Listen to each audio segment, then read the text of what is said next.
You're listening to the St John's Diamond Creek podcast. This episode presented by Senior Minister Tim Johnson.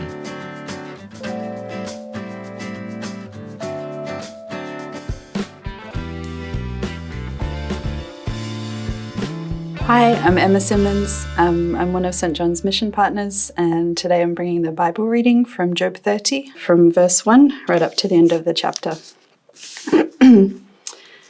But now they mock me, men younger than I, whose fathers I would have disdained to put with my sheepdogs.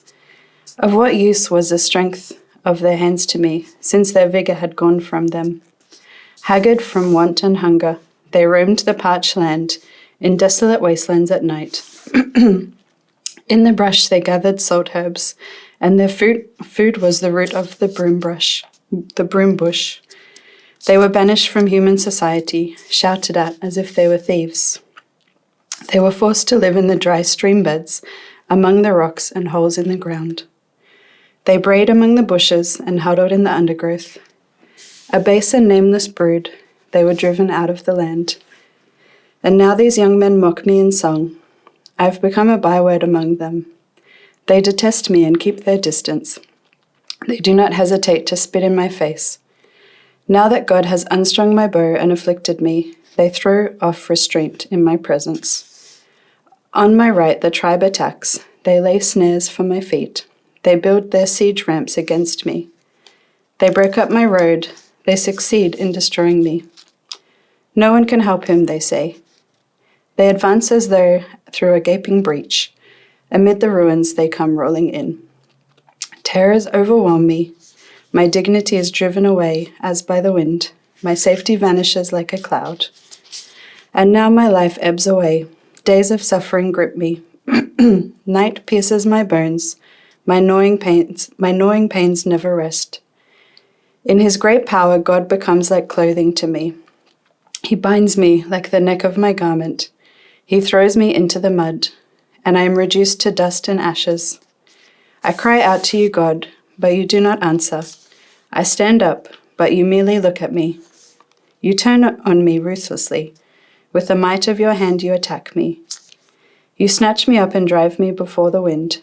You toss me about in the storm. I know you will bring me down to death, to the place appointed for all the living. Surely no man lays a hand on a broken man when he cries for help in his distress. Have I not wept for those in trouble? Has not my soul grieved for the poor? Yet when I hoped for good, evil came. When I looked for light, then came darkness. The churning inside me never stops. Days of suffering confront me. I go about blackened, but not by the sun. I stand up in the assembly and cry for help. I have become a brother of jackals, a companion of owls. My skin grows black and peels. My body burns with fever. My lyre is turned to mourning, and my pipe to the sound of wailing. This is the word of the Lord. Thanks be to God. There's a famous scene in the TV show The West Wing where, following his long-term secretary's funeral, the president asks for the cathedral to be sealed off so that he can have time to speak with God.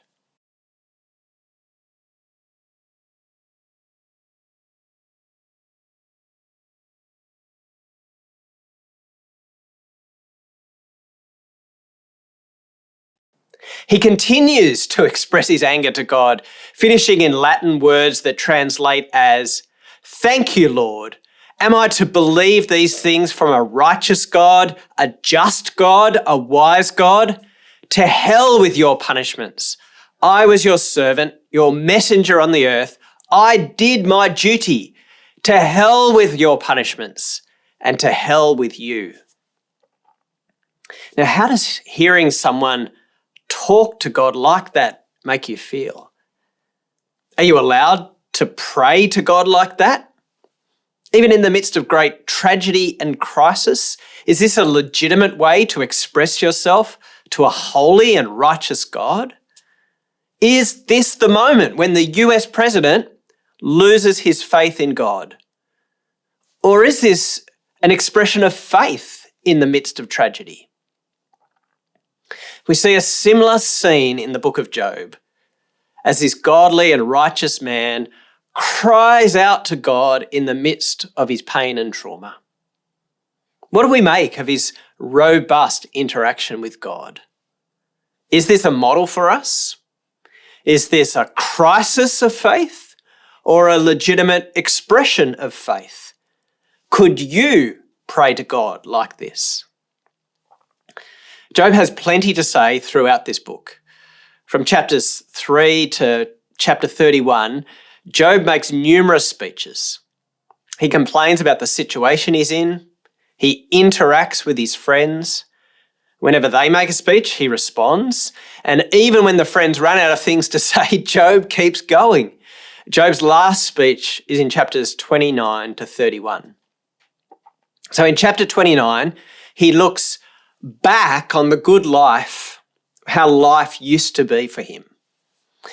And in chapter 31, he concludes by calling on God to front up and to bring any charges that he might have against Job.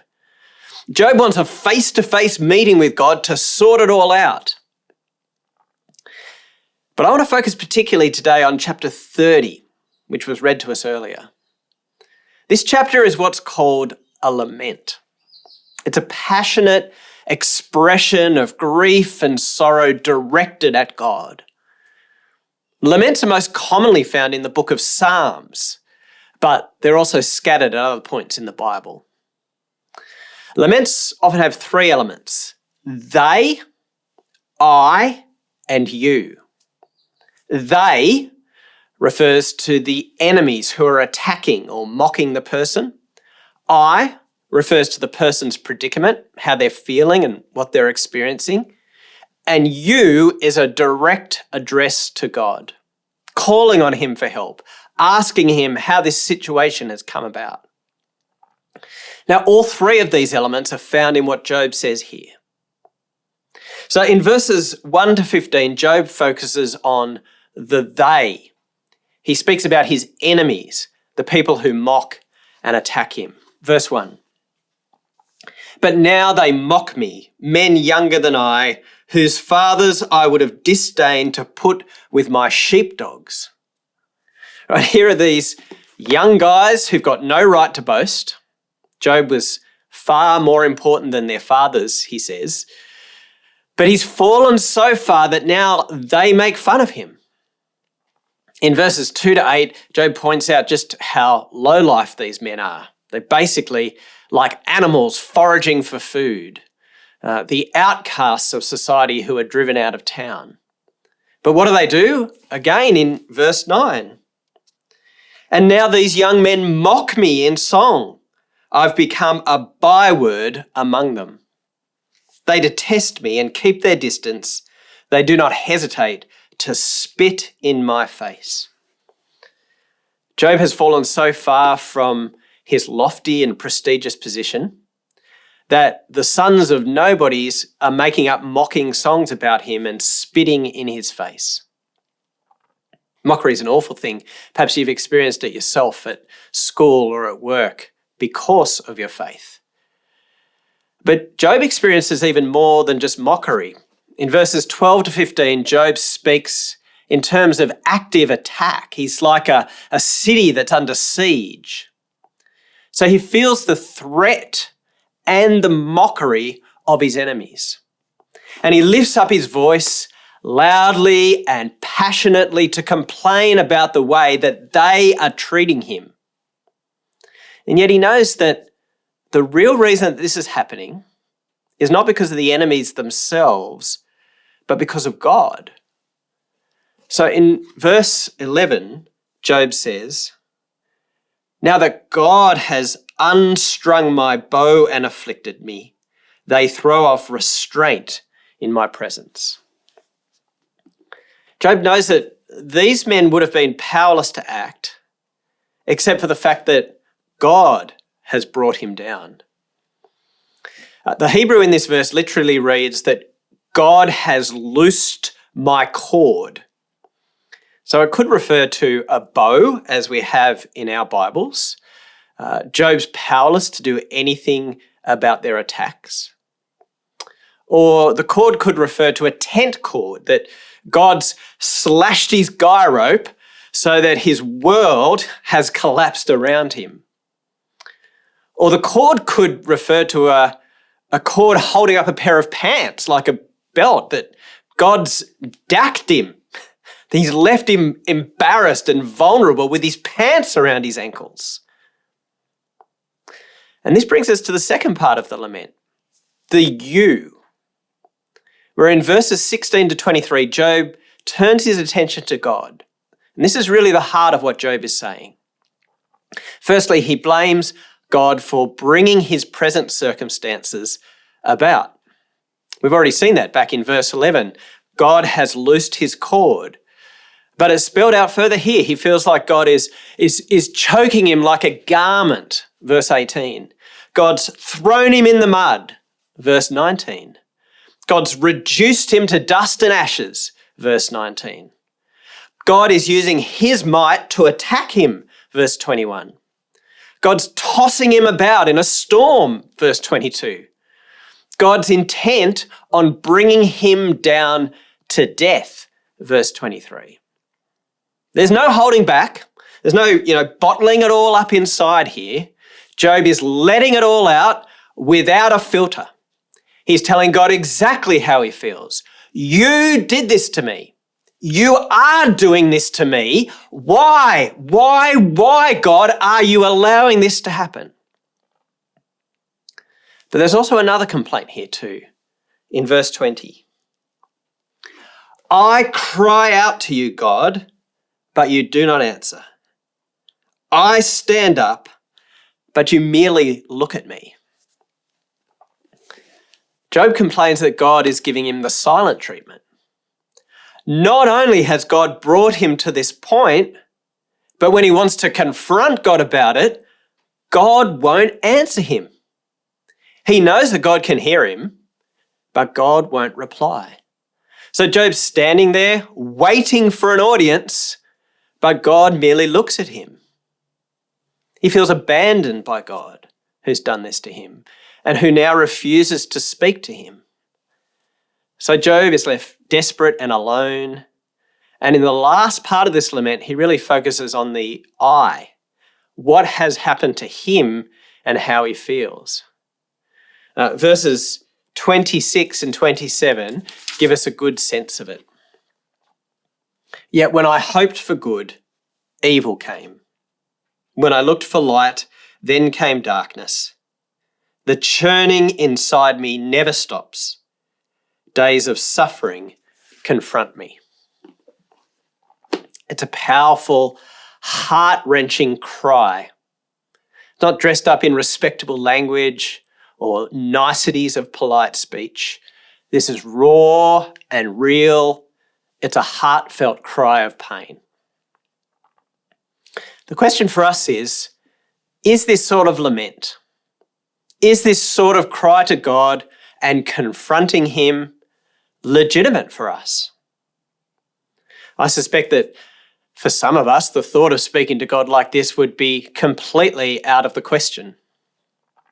When I was a student minister here at St. John's in 2007, I ran a series of life group studies on the Psalms, including Psalm 13, which is a psalm of lament. And at the end of the study, I asked this same question. Are we allowed to talk to God in this way? And I remember one of the group members answers, oh no, I could never speak to God like that. This lady had such a reverence for God, such a good and godly respect for him, that she couldn't imagine bringing a complaint to him in such bold and raw terms. And I can understand her reticence because God is holy and awesome and needs to be treated with respect. Right? Did you cringe when Jed Bartlett spoke to God in this way in that video clip at the beginning? But I actually think that we have been given Job as a model in the Bible because it is legitimate and appropriate in times of grief, anguish, and anger to lament before God in this way. You see, Job is not criticised by God for speaking in this way. At the end of the book of Job, God says to Job's friends, "You have not spoken of me what is right, as my servant Job has." So God, it seems, is okay with this robust cry of Job. And what's more, this model of the cry to God isn't found in Job alone. Roughly a third of the Psalms in the Bible are laments. Are they just interesting historical oddities? Or are they there for us to model and to use in our own devotional life? Right? Jesus himself used a psalm of lament, Psalm 22, as he hung in agony on the cross. My God, why have you forsaken me?" A cry of lament, a cry of anguish, a cry to God asking why he's been abandoned. When we teach people to pray, we often teach them the acronym ACTS. A stands for adoration, praising God for who he is. C stands for confession, admitting our sin and failure to God and seeking his forgiveness. T stands for thanksgiving, thanking God for the good things he gives us. And S stands for supplication, which is asking God for things for ourselves and for others. Right? It's an excellent acronym. I was taught it myself and I have taught it to others. And each of these types of prayer has good biblical warrant. But it's missing something. It's missing the problem of pain. What are we as God's children to say to him when we experience tragedy in our lives? What are we to say to him when we fail to understand why certain things are happening in the world? What are we to say to him when everything is crashing down around us? Like a man I knew at a previous church whose pregnant wife was diagnosed with cancer following one of their prenatal scans. They then lost the baby at birth. And then his wife died soon after due to that cancer. Right. Adoration, confession, thanksgiving, supplication, all of those are inadequate in such circumstances. And yet the Bible provides another form of prayer, lament, for just such circumstances. Laments enable us to express our anguish and our anger to God, to be real with God, to let him know exactly how we're reeling and struggling sometimes at the core of our being. God's given us a great pastoral resource at our disposal in these laments. I remember having a chat with a woman who was investigating Christianity, and she felt like since she started looking into following Jesus, everything had gone wrong in her life. She'd lost a job, she'd come down with serious sickness, and so on. Now, there were lots of things that I needed to say to her, but one of the things that I did say was that she shouldn't be afraid to tell God how she's feeling. Rather than retreating from God and stopping her investigation of Christianity, she should bring these concerns and how she was feeling about them to God. She should express her doubt, her anger, and her anguish to God, who is able to hear and to respond. Laments, like Job's, are really an expression of faith. Sometimes we think that to express doubt or anguish or anger to God displays a lack of faith. But it's actually the opposite. In a situation of great distress, the faith-filled response is to cry out to God in this way. The key here is the you element of lament. So it's possible to just complain and to have a victim mentality. They did this to me and I am suffering.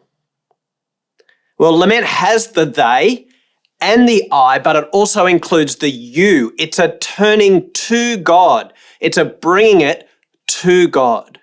Yes, in anger and strong language, but it's turning to God as a robust expression of faith. Laments express faith in God in the following ways. Firstly, we're acknowledging that God is personal. By using you language, we're talking to God directly and personally. He is someone that we have a relationship with. Job says, I cry out to you, God, but you do not answer. Right? God is a God who speaks and who relates. And part of the problem for Job is that God isn't responding during this time of crisis. But his very language expresses his belief in a personal God. To shout at God is at least to acknowledge that he exists, that he can be related to, that he is personal. Secondly, in lamenting, we're acknowledging that God is loving.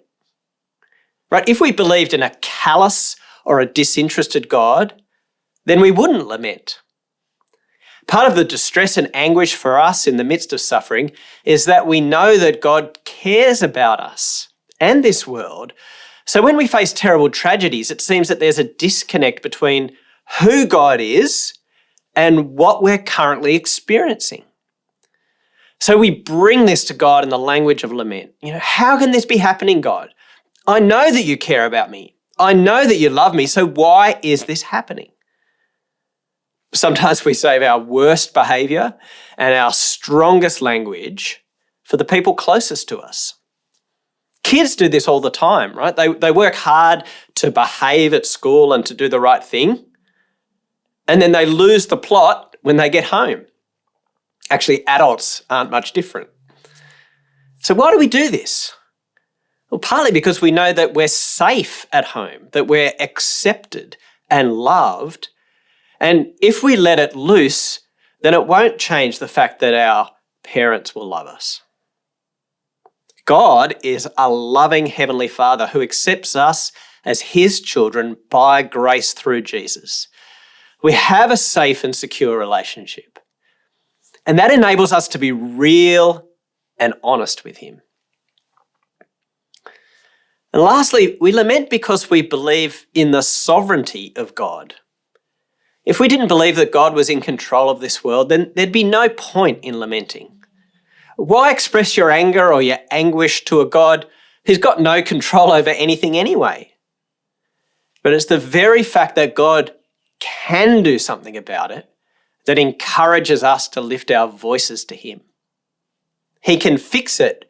It's just a question of when he will do it. A common cry in the Psalms is, how long, O Lord? It's not a question of if, but a question of when. God is all-powerful. He's able to do something about suffering. And so we cry to him in distress and we ask him to do it. By lamenting, we express robust faith in God. We don't believe in a fragile or weak God. We believe in the Almighty Creator, and he's big enough and strong enough to take it. We're not going to hurt God's feelings by crying out in distress to him. It's more like a child who is in distress, pounding the chest of their loving father who holds them in his strong arms. The child isn't hurting the father with their pounding. He's too big and too strong for that. The child is merely exhausting their own grief on someone who is reliable and loving. Someone who is big enough and strong enough and loving enough to take it. Thanks for joining us. If you'd like to subscribe to this podcast, you can do so in Apple Podcasts, Google Podcasts, Spotify, or wherever you get your podcasts from. Just search for St. John's, Diamond Creek.